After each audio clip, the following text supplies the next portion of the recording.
원론입니다. 원론, 근본이 되는 이론을 말합니다. 진리, 이념, 사상 이런 것들이죠.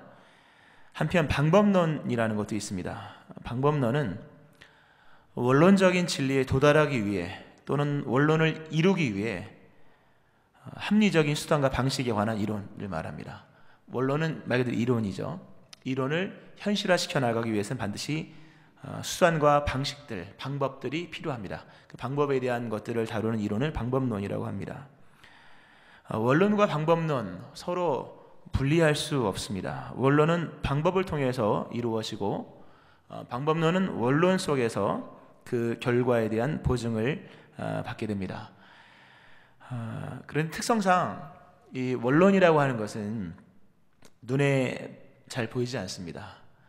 원론은 뿌리 같은 것이 눈에 보이지 않습니다. 반면에 방법론은 현실적입니다. 가령 사랑은 원론이죠. 사랑은 수단이 될 수 없는 거잖아요. 사랑은 원론입니다. 거룩함, 이것도 원론입니다. 거룩은 수단이 아닙니다. 거룩은 모든 것의 결론이죠. 거룩, 또 믿음, 이것도 원론입니다. 겸손, 이것도 원론이죠. 그러나 방법이 있습니다. 사랑은 원론이지만 섬김은 방법론입니다. 거룩은 원론이지만 경건은 방법론입니다. 믿음은 원론적인 것이지만 믿음의 생활은 방법론적인 것에 속한 것입니다. 겸손은 원론이죠. 그러나 온유함은 방법론입니다. 사랑, 거룩, 믿음, 겸손 다 원론에 속한 겁니다. 근데 이런 것들은 말씀드린 것처럼 눈에 잘 보이질 않습니다. 눈에 보이지 않기 때문에 사람들은 이 원론에 별로 치중을 하지 않습니다. 신경을 쓰지 않습니다. 대신에 보이는 방법론, 가장 현실에 큰 영향을 끼치는 방법론에만 치중을 합니다. 많은 방법과 기술을 개발을 하여서 논리적으로나 과학적으로나 기술적으로나 법적으로 문제없는 방법론들을 많이 만들어내고 지금도 그렇게 하고 있습니다. 그러나 그럼에도 불구하고 여전히 방법적으로는 부족한 것이 없으나 결론적으로 봤을 때 여전히 무언가 부족한 결론이 계속 발생하는 일들을 보게 됩니다.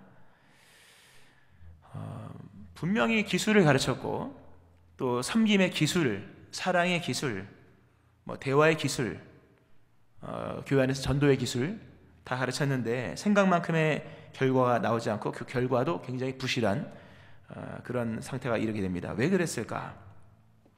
원론에 대한 부분을 신경 쓰지 않았기 때문에 원론의 부재입니다.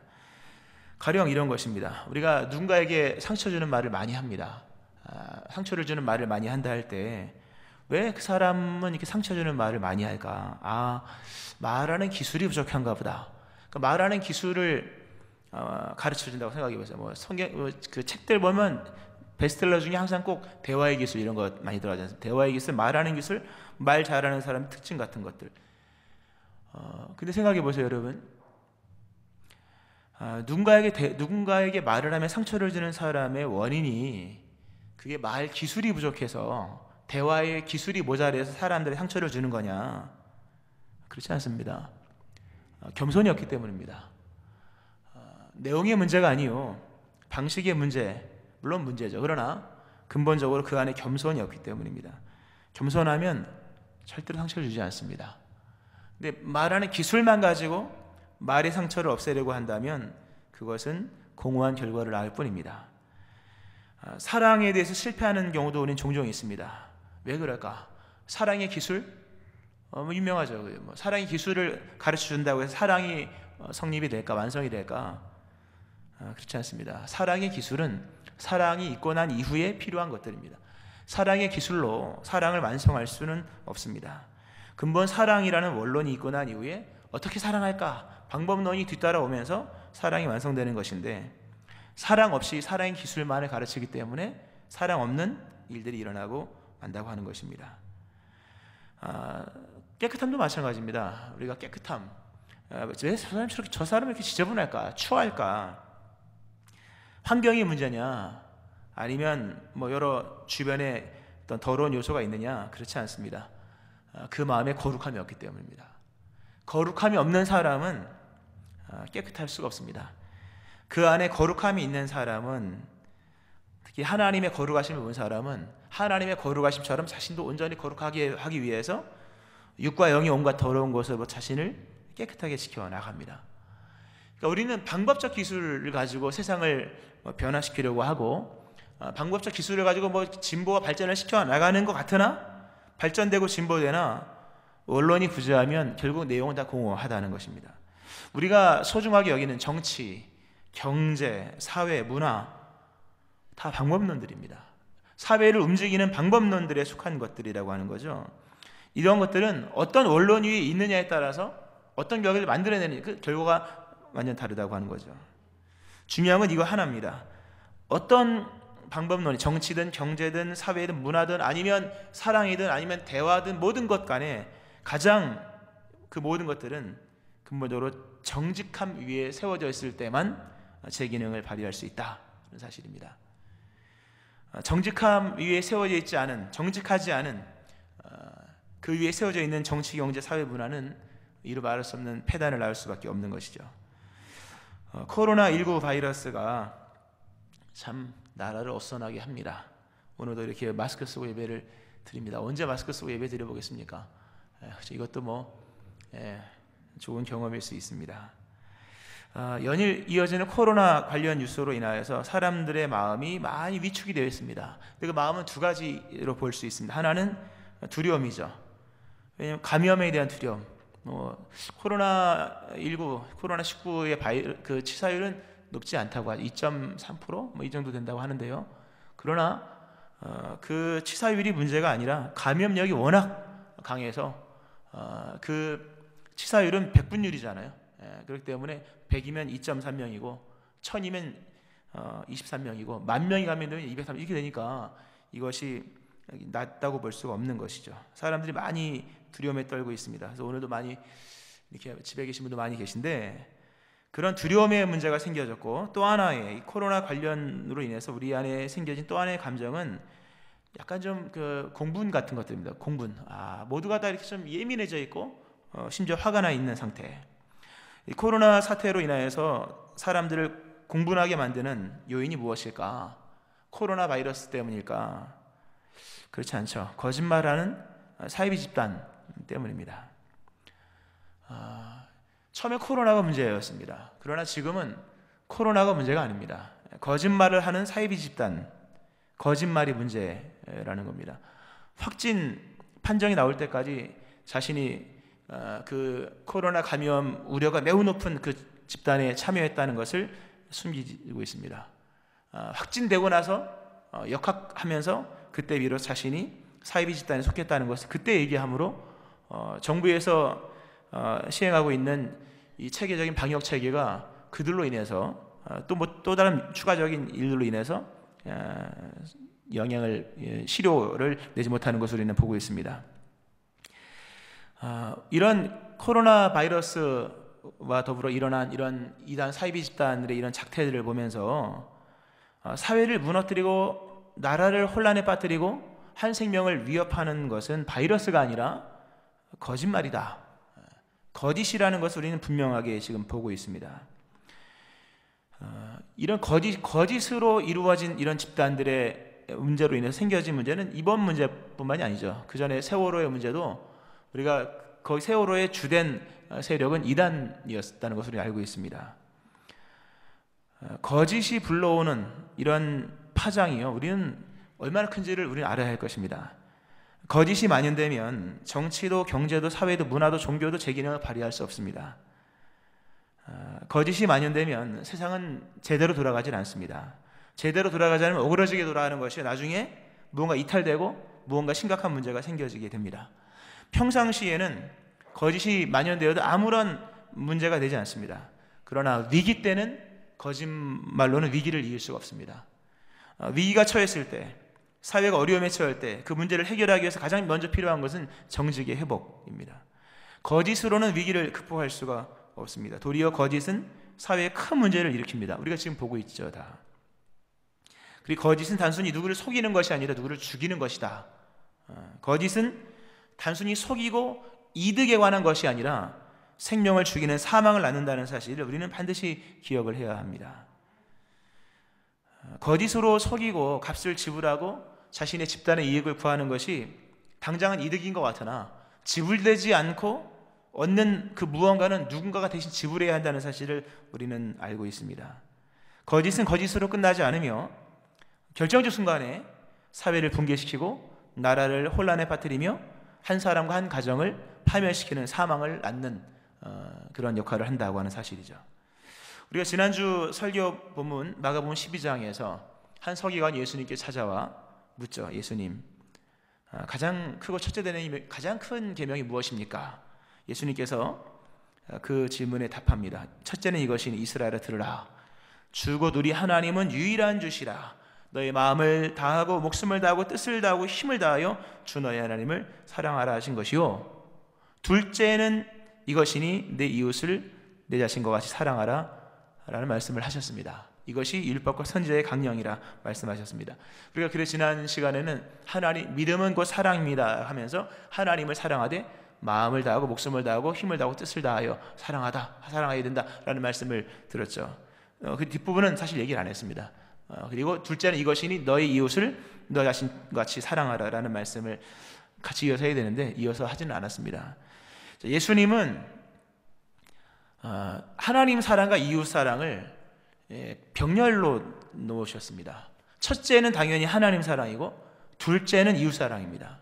그런데 그 첫째와 둘째의 개념은 직렬이 아니라는 겁니다. 우리가 과학 시간에 건전지 직렬, 이렇게 세로로 넣는 걸 직렬이라고 하고 병렬은 가로로 넣는 거잖아요. 첫째, 둘째가 이게 위아래 개념이 아니에요. 실상은요. 순서는 당연히 첫째죠. 그러나 예수님은 둘째도 이와 같으니 또 이것이 율법과 선지자의 큰 강령이니라 말씀하신 말씀으로 봤을 때 병렬이에요. 같은. 분명히 순서는 있으나 위치는 같은 위치다. 하나님을 사랑하면 이웃을 사랑해야 하는 것입니다. 또 이웃을 사랑하는 것이 하나님을 사랑하는 것이기도 하고요. 이 둘은 서로 이렇게 차등 둘 수 있는 것이 아닙니다. 순서는 분명히 있으나 이웃을 사랑해야 된다고 말씀하십니다. 이웃을 사랑을 어떻게 할 것인가? 뭐 먹을 걸 주고, 구제하고, 뭐 돈을 주고, 가서 머리 깎아주고, 뭐 벽에다 그림 그려주고, 이게 사랑입니까, 여러분? 물론 좋습니다. 그러나 그것은 방법론입니다. 방법론은 사랑이냐라고 물어볼 때 모순을 낳습니다. 우리가 지금 사회 문제를 일으키고 있는 이런 사이비 집단 구제 열심히 하죠. 구제하고 벽에 뭐 그림 그려놓고 머리 깎아주고 뭐 섬기고 뭐 합니다. 그러나 그들의 이런 것들은 사랑이 아닙니다. 사랑은 이웃에게 거짓을 행하지 않는 것입니다. 사랑이 거짓이 없나니 로마서 12장 9절 말씀이죠. 예수님은 그 이웃에 대한 사랑을 굉장히 중요한 비중에 위치해 놓으시면서 그 사랑에 대한 기준을 너 자신처럼 이웃을 사랑하라 라는 말씀으로 하셨습니다. 너희 이웃을 너희 자신처럼, 즉 그와 나의 가치를 동일하게 여기는 겁니다. 그와 나의 차이를 평균되게 하는 거예요. 사랑이 뭐냐? 그와 나의 가치를 동일하게 여기는 것이요, 그와 나의 위치를 평균되게 하는 것이다. 예수님이 이 땅에 오셔서 우리에게 행하신 것이 뭡니까? 평균되게 하셨다. 그분에게 있는, 물론 그분은 하나님이고 우리는 인간이지만 그것 이외에 우리에게 거룩을 주시고 의를 주시고 하나님의 자녀됨의 권세를 주시고 자신에게 있는 모든 것을 우리에게 주셔서 정말 평균되게 하시는, 우리를 높이셨잖아요. 우리 엄청나게 높여주셨죠. 사랑이라는 것은 그와 나를 동일하게 여기고 그와 나의 차이를 점점 없애는 겁니다. 평균되게 하는 거죠. 그와 나를 같게 여기는 겁니다. 나를 대하듯이 그를 대하는 겁니다. 내게 소중하다고 여기는 것을 이웃에게도 주는 거예요. 내 자식에게 먹이고 싶은 것을 이웃 자녀에게도 먹이는 겁니다. 내 아이에게 입혀주고 싶은 것을 이웃 자녀에게 입혀주는 것을 말합니다. 부정적 관점 속에 얘기하면, 그러니까 좀 반대적 개념 속, 내가 하고 싶지 않은 것은 이웃에게 안 시키는 거예요. 내 자녀에게 먹이지 못할 건 남의 자녀에게도 안 먹이는 거예요. 나에게 유익하지 않은 것은 누구에게도 행하지 않는 것입니다. 이게 사랑이에요. 이웃사랑의 핵심이 뭐냐? 결국 뭐 주고, 뭐 나눠주고, 뭐 머리 깎아주고, 그림 그려주고, 좋습니다. 그러나 이웃사랑의 원론, 이웃사랑의 핵심은 정직함입니다. 기독교의 이웃사랑은 나 자신을 사랑하듯 그에게 대하는 것, 즉 나의 정직함을 그에게 주는 것입니다.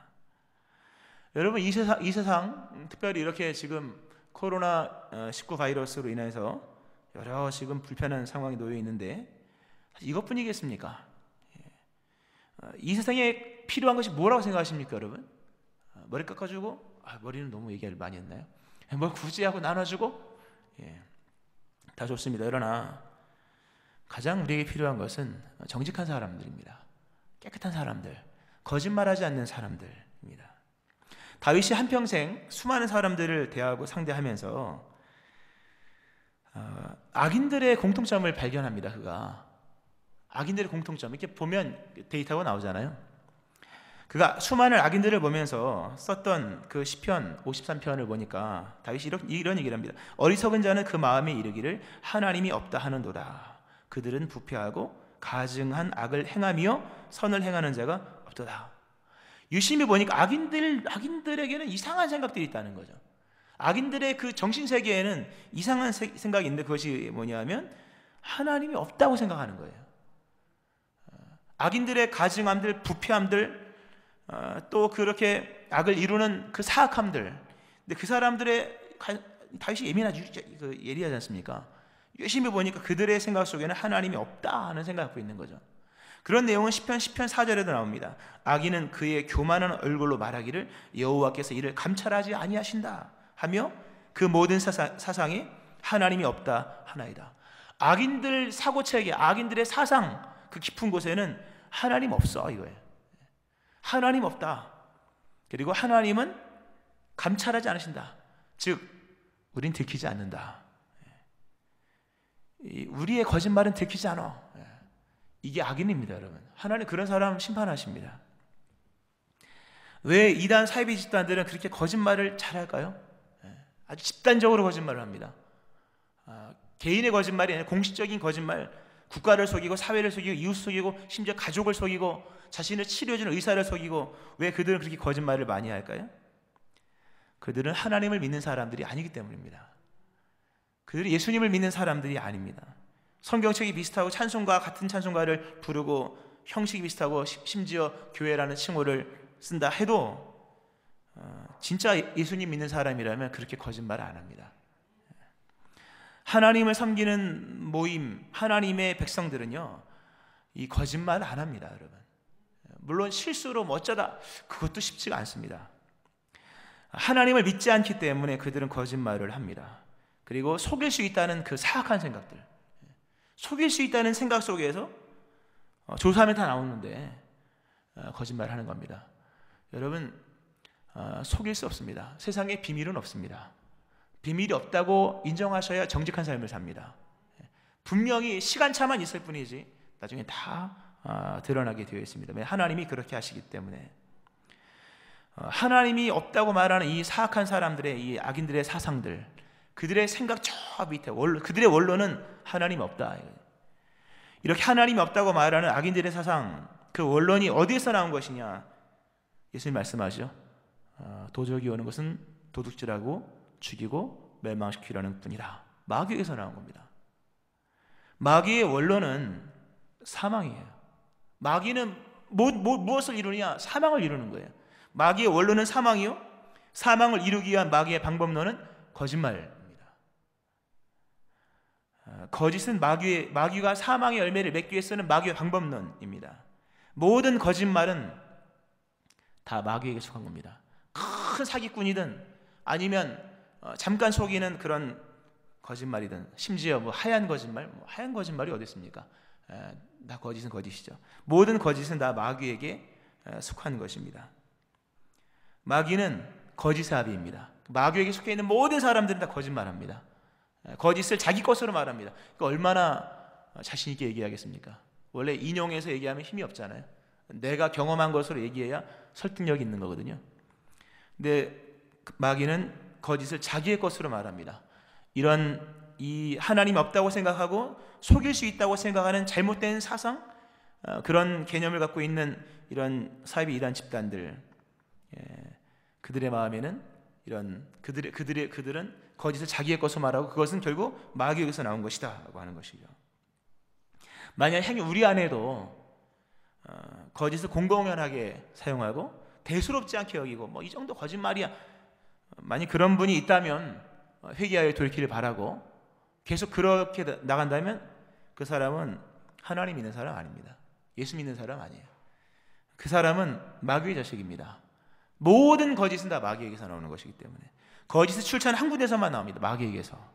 그리고 그 마귀는 거짓말을 통해서 거짓이라는 방법론을 통해서 무수한 사람들을 죽이고 한 가정을 뒤흔들고 나라를 혼란스럽게 만들고 이렇게 위기 대응이 필요한 상황 속에서 계속 위기 대응의 댐을 무너뜨리는 그런 사악한 일들을 행한다고 하는 것이죠.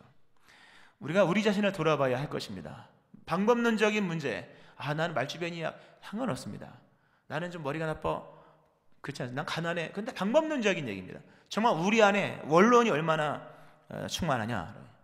야곱이 창세기 49장에서 요셉에게 복을 줍니다. 그 복 가운데 하나가 원천의 복입니다. 개혁성경은 원천의 복이고 개혁개정은 깊은 샘의 복입니다.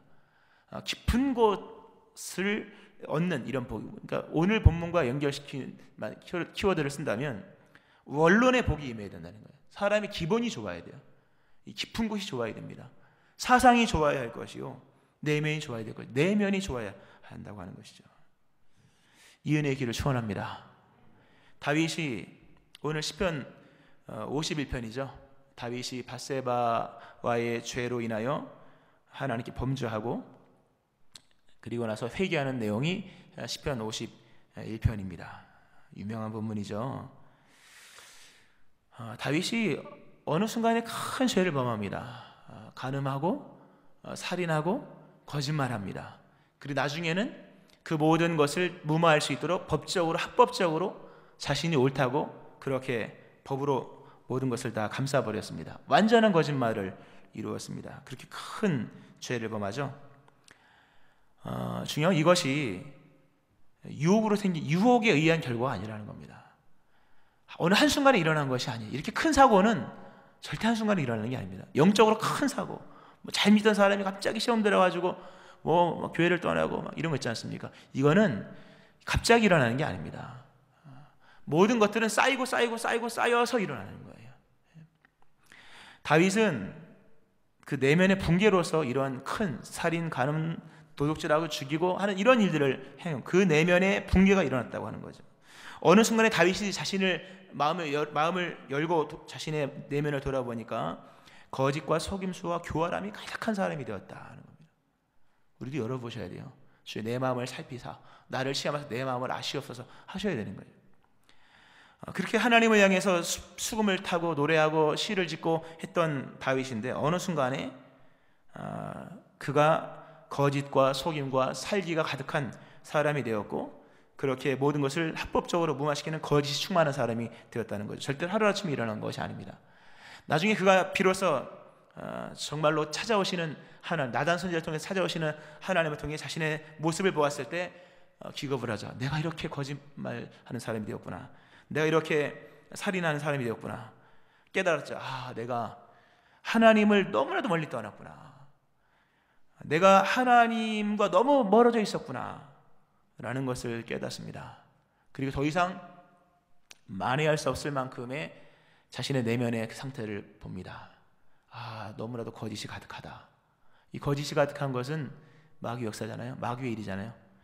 다윗이 나중에 하나님께 간구하면 하나님, 그가 이 상황에서 여러분 보세요. 이 상황에서 기도를 합니다. 뭐부터 기도해야 될까요, 여러분? 우리가 기도를 좀 배워야 됩니다. 순서를 좀 가져와야 돼요. 다윗이 이렇게 큰 죄를 범하고 난 이후에 회개를 합니다. 그래서 여러분, 회개라고 하는 것은 죄를 열거하는 게 회개가 아닙니다. 회개는 다른 마음이 일어나야 회개가 되는 거예요. 내가 어제까지 죄를 즐거이 여겼던 것과 다른 마음, 내가 어제까지 거짓된 행동들을 한 것과 다른 마음, 그게 뭡니까? 정한 마음, 정직한 여. 깨끗한 마음, 깨끗함에 대한 소원들, 정직하고 싶은 마음이 있어야지만 회개가 되는 거예요.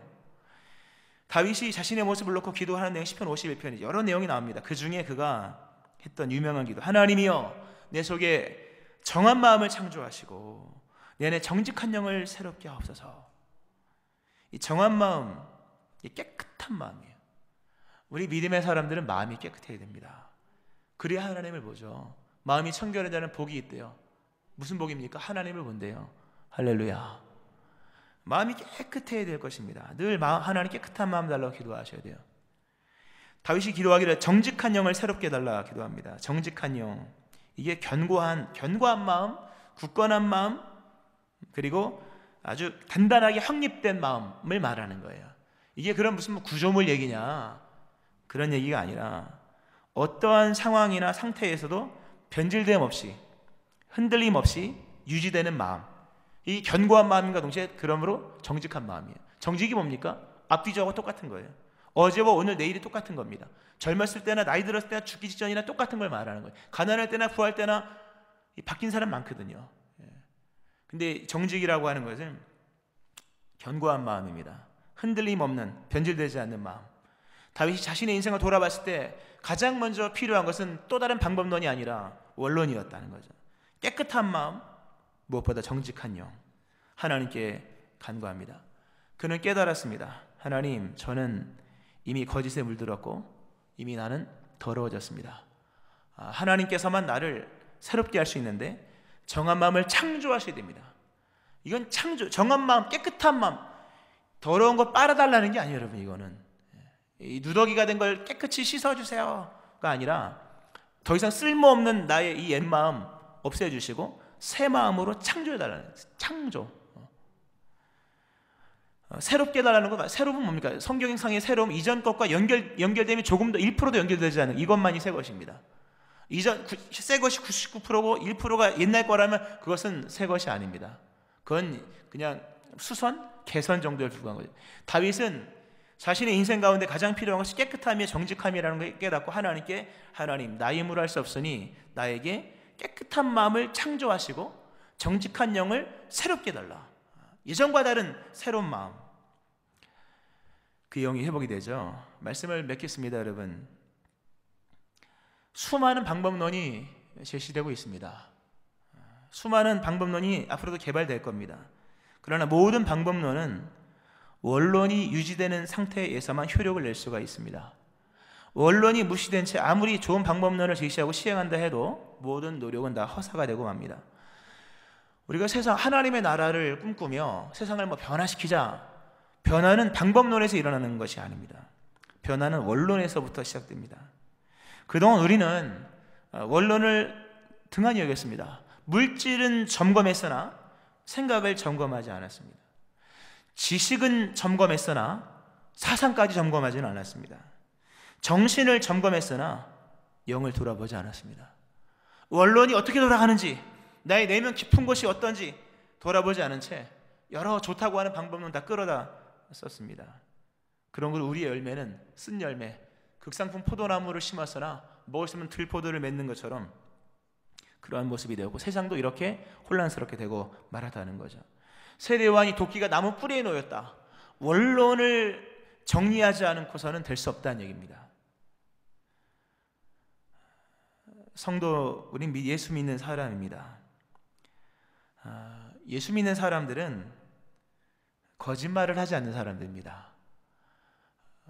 성경 교회사 역사 속에서 교회가 자랑할 수 있는 것, 교회가 세상으로부터 칭찬받은 것은 교회가 커졌다, 돈이 많았다, 숫자가 많았다, 이거는 도리어 시기거리가 되고 말죠. 기독교 역사 속에 또는 교회사 역사 속에서 안 믿는 사람들에게 교회가 칭찬받고 성도가 칭찬받았던 것은 이 하나입니다. 예수 믿는 사람들은 거짓말은 하지 않다더라. 그들이 부자가 됐냐 가난하냐 이거는 상황적인 거죠. 예수 믿는 사람들은 거짓말하지 않는다. 이것이 교회의 힘이었습니다. 이것이 성도의 자랑이었고 칭찬받는 요소의 가장 큰 덕목이었습니다. 우리는 믿음의 사람, 믿음이 뭡니까? 하나님의 계심을 믿는 거잖아요. 믿음 없이는 하나님 기쁘시게 하지 못하나니 하나님께로 나가는 자는 반드시 그가 계신 것과, 하나님의 계심을 믿는 사람들은 거짓말하지 않습니다. 하나님을 믿는 사람, 예수 믿는 사람, 성령께서, 진리의 성령께서 그 안에서 거하는 사람은 거짓말하지 않습니다. 로마 시대 때 예수 믿는 사람 색출해내는 것은 너무나 쉬운 방법이었습니다. 전수조사가 필요 없어요. 데려다 놓고 한 사람 물어보면 너 예수 믿냐? 예수 믿는 사람 거짓말하지 않기 때문에 예수 믿습니다. 그렇게 해서 예수 믿는 사람을 가려낸 겁니다. 물론 고난을 피하기 위해서 피해간 사람도 있지만 잡혀오고 나서는요 거짓말하지 않습니다. 예수 안 믿는데 이러지 않아요. 그 정직함 속에서 순교도 나왔고 정직함 속에서 힘도 나왔고 정직함으로 세상이 변화됐다는 거죠. 거짓 없는 심령이 되어야 될 것입니다. 정직함이 세상을 변화시킵니다. 다시 원론으로 돌아가셔야 됩니다. 우리가 새로운 교회, 새로운 심령. 여러분, 새로운 교회가 뭐가 새로워지면 새로운 교회고, 새로운 심령은 무엇이 변화되면 새로운 심령입니까? 새로운 방법론의 등장입니까? 물론 방법론 등장할 겁니다. 그러나 우리가 원하는 새로운 교회, 새로운 심령의 초점은 방법론의 새로움이 아니라 원론의 새로움입니다. 근본의 새로움, 영의 새로움, 소망의 새로움, 무엇보다 주를 향한 깨끗한 마음, 정한 마음, 주님께로부터 새롭게 창조받은 정직한 영을 우리는 원하고 있는 것입니다.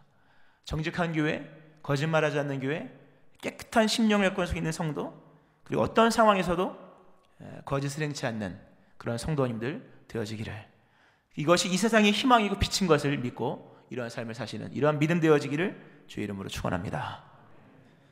기도하시겠습니다. 하나님 아버지, 세상을 혼란스럽게 하는 것은, 또 세상에 사망을 불러오는 것은 거짓에 있음을 말씀하시는 주여, 예수 믿는 사람은 거짓을 하지 않는 사람인 것을 말씀하시는 주여, 하나님이 없다는 사상에 물든 이 시대 가운데 우리가 살아가고 있습니다. 우리의 마음, 우리의 생각, 우리의 근본, 우리의 진리, 우리의 원론을 새롭게 하셔서 정직한 영, 깨끗한 심령 되게 하여 주옵소서. 정한 마음 창조하시고 정직한 영을 새롭게 하여 주옵소서. 예수님의 이름으로 기도합니다.